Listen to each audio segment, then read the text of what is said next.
Isang mapagpalang araw na naman mga kababayan at mga ka-florist, mga ka-florista, mga ka-followers ko dito sa Saudi Arabia. Ang usapin naman natin ngayon ay tungkol sa kiwa. Ano nga ba yung kiwa?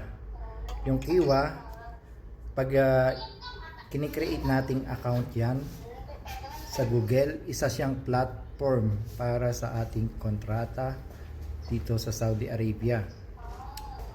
May mga nakakausap ng mga Pilipino hindi nila alam yung kiwa, or yung iba naman alam nila pero ang employer nila ang nag-create. Meron namang iba na personal silang nag-create ng kiwa.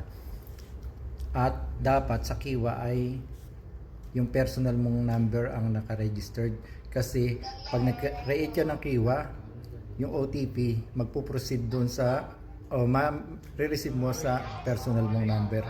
At bago mo maipagpatuloy yung pag-create mo ng account, ipapasok mo ngayon yung nakuha mong code dun sa OTP. At ang kiwa ay naglalaman ng personal mong kontrata. Dapat ang kiwa ay ikaw lang ang may hawak ng inyong password.